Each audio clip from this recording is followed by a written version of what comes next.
नमस्कार, आदाब। आप देख रहे हैं BMA न्यूज। मुंब्रा में जिस तरह से चुनावी माहौल गर्म है, ऐसा लग रहा है मुंब्रा की जनता सारे मुद्दों से अब निजात पाने वाली है। पर शायद ही ऐसा हो, क्योंकि पुराने नेताओं के बड़े बड़े भाषण और झूठ का पिटारा हर बार की तरह इस बार भी खुल चुका है। पर इसी चुनावी माहौल में कुछ ऐसे प्रत्याशी खड़े जिनका चेहरा परिचित तो नहीं, पर उनके काम से हर कोई वाकिफ है। जी हाँ, ऐसा ही एक नाम मुंब्रा के संजय नगर वार्ड नंबर 31 की उम्मीदवार अक्षया राहुल महस्के एडवोकेट उतर चुकी है। ये वही समाज सेवी महिला है जिनकी मदर इन लॉ डॉक्टर चेतना दीक्षित एक मशहूर समाज सेवी महिला थी जो किसी परिचय का मोहताज नहीं थी। संजय नगर वार्ड नंबर 31 में चेतना दीक्षित ने काफी समाज सेवा की है और आज उसी चेतना दीक्षित के बेटे राहुल महस्के की धर्मपत्नी एडवोकेट अक्षया राहुल महस्के चुनावी मैदान में कांग्रेस पार्टी की उम्मीदवार है। चेतना दीक्षित का विचारधारा इनकी रगों में दौड़ रही है और संजय नगर वार्ड नंबर 31 की जनता काफी खुश है इनकी उम्मीदवारी से। इसी विषय में अक्षया राहुल महस्के ने क्या कहा, आइए सुनते हैं। एडवोकेट अक्षय मैडम, आज आप जो है संजय नगर वार्ड नंबर 31 से आप जो है उम्मीदवार हैं और आपकी माता श्री भी बहुत पहले से यहाँ पे कार्य करते आ रही हैं, समाज सेवा जो किसी परिचय के मोहताज नहीं है, सभी जानते हैं लगभग। आज आप खड़ी हैं इसी वार्ड से, तो आपके टक्कर में वैसे भी बहुत सारे बड़े बड़े नेता जो पिछले 15 सालों से रह चुके हैं कॉरपोरेटर, अपने एरिया में कभी कुछ नहीं किया और आज अपना एरिया छोड़ के यहाँ से खड़े हैं। तो क्या कहना चाहेंगी इस विषय में? आप क्या कर सकती हैं अपनी माता की जो छवि है उसको बरकरार रखते हुए? सबको नमस्ते, जय भीम। मैं एडवोकेट अक्षया महस्के, राष्ट्रीय कांग्रेस पार्टी वार्ड नंबर 31 की अधिकृत उम्मीदवार। तो जो 15 साल के दिग्गज है, वो आपका पहले मैं सवाल क्लियर कर दूं, वो जो 15 साल से खड़े हुए होने वाले दिग्गज है वो मेरे सामने खड़े नहीं है, वो जेंट्स पैनल में खड़े हैं। मेरे सामने जो खड़ी हुई है वो 2 लेडीज उम्मीदवार है।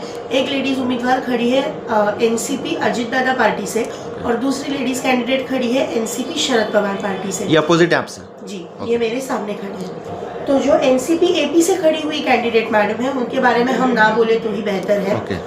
और जो NCP AP के जो मैडम है, जैसे मैंने आपको बोला, जो मेरे सामने खड़े हैं उनके बारे में ना बोलना ही ज़्यादा बेहतर रहेगा।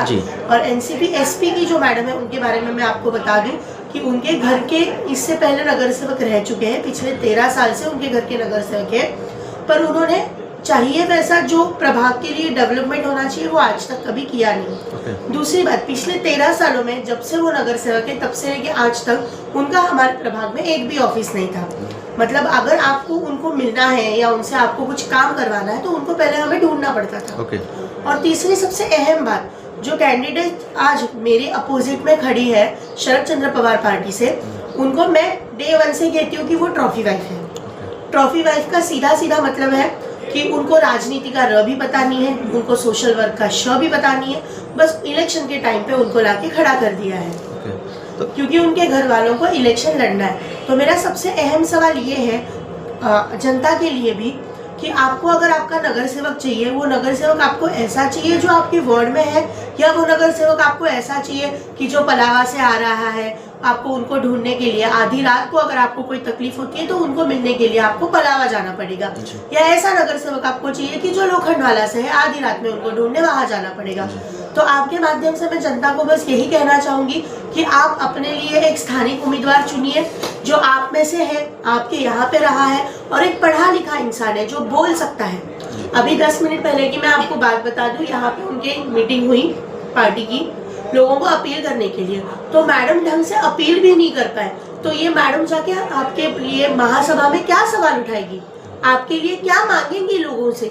वहाँ पे जो लोग बैठे हैं आपको फैसिलिटीज देने के लिए, अगर वो अपने लिए वोट ना मांग सकती है तो वो आपके लिए कौन सी सुविधा मांगेगी? तो बस मेरा जनता से वही अपील है कि आप एक पढ़ा लिखा कैंडिडेट चुनिए जो खुद के लिए बोल सकता है, तो वो आपके लिए भी बोलेगा। जिस तरह से यहाँ पे कैंडिडेट सब खड़े हुए हैं, सब बहुत सारी छोटी छोटी पार्टियों से खड़े हुए हैं, सभी लोगों का एक ही कहना है, एक ही मुद्दा चल रहा है, टोरेंट को हमको जिताइए, टोरेंट को हम हटाएंगे, टोरेंट को हटाएंगे। लेकिन हमारा कहना ये है कि कांग्रेस पार्टी एक हिंदुस्तान की नेशनल पार्टी है, बहुत बड़ी पार्टी है। अगर से कांग्रेस आती है यानी आप आती है, कांग्रेस को लोग जिताते हैं, तो क्या आप लोग जो है टोरेंट को हटा पाएंगी?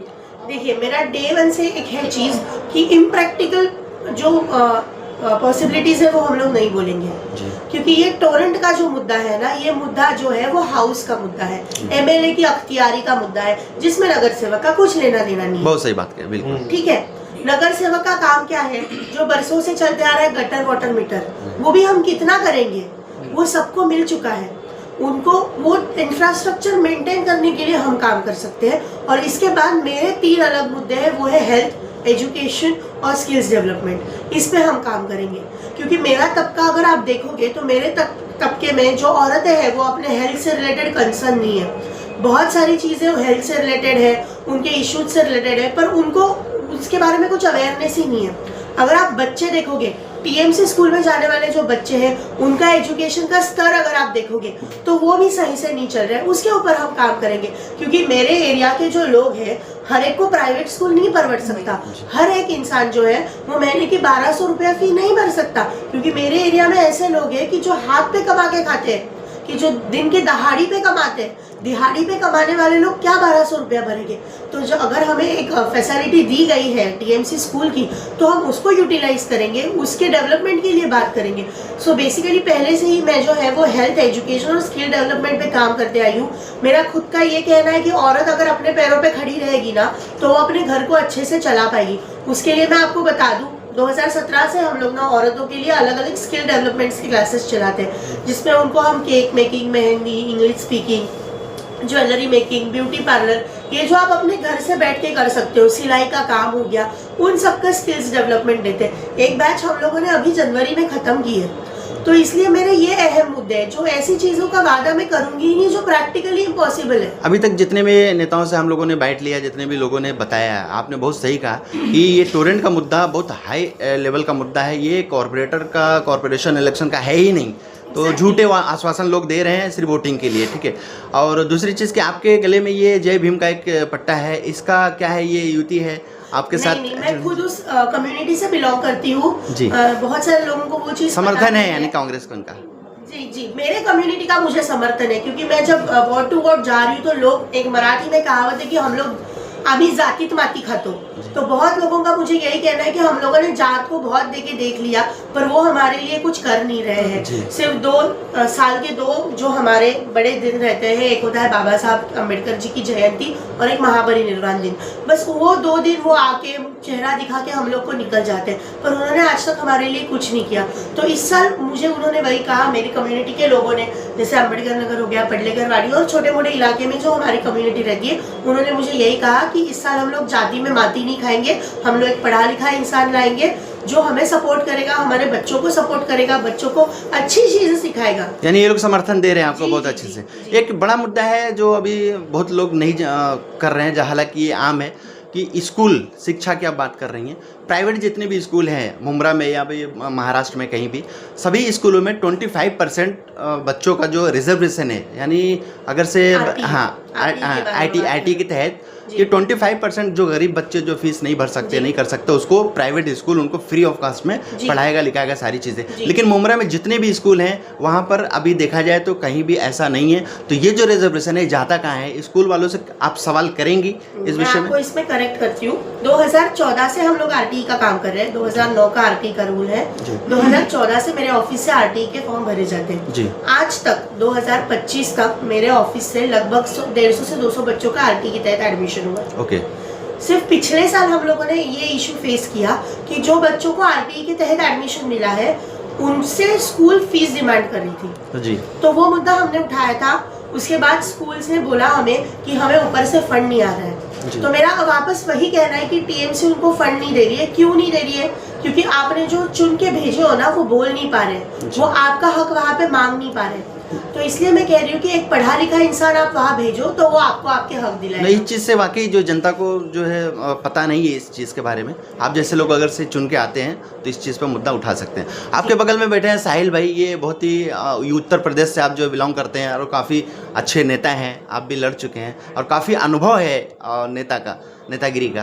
तो साहिल भाई, मैं आपसे जानना चाहता हूं कि आप मैडम को सपोर्ट कर रहे हैं, यूपी से चल के यहाँ पे आए हैं और आपकी पार्टी है कांग्रेस पार्टी, तो क्या कहना चाहेंगे कांग्रेस पार्टी को लेके? कांग्रेस पार्टी किसी जात और की पार्टी नहीं है जी। अभी जो सब लोग ये 2 पार्टियां हैं, कोई समाज उसमें बटी हुई है, कोई सब लोगों को बांट के रखे हैं। ये पार्टी सबको लेके चली है, कभी हिंदू मुसलमान कभी कुछ नहीं किए। और अभी जो शिवसेना या भाजपा जो चीज़ें हैं, कभी भाजपा में चले जा रहे हैं, कभी शिवसेना। कांग्रेस ऐसी पार्टी भी किसी पास नहीं गई है। और हम पीस इसलिए आए कि लोगों का रिलेशन हमारा वो पहले से अच्छा, और ये लोग हमेशा काम किए हैं। शंकर मंदिर से लेके गांव देवी तक इनके मम्मी ने जो भी काम के डेवलपमेंट सबके बीच में रह के काम किए हैं। मैडम प्रत्याशी हैं, इनसे आप तो आखिरी संदेश जनता से अब क्या अपील करना चाहेंगी? बस कम ही समय है, 8 से 10 दिन बचा हुआ है लगभग इलेक्शन को लेके, क्या संदेश देना जी, चाहेंगी? मैं वार्ड नंबर 31 के जनता को आपके माध्यम से यही कहना चाहूँगी कि कांग्रेस के 3 उम्मीदवार खड़े हैं यहाँ से। एक मैं एडवोकेट अक्षय मस्के, दूसरा 31 क से मानसी शिंदे और 31 ड से वसीम सैयद। तो आपको 15 तारीख को हाथ के पंजे के सामने जो निशानी है उसे दबाना है और इन हमारे जो कांग्रेस के प्रत्याशी हैं उन्हें जीत के लाना है। Thank you. चैनल को सब्सक्राइब, लाइक, कमेंट, शेयर करें और बेल आइकन दबाना ना भूलें।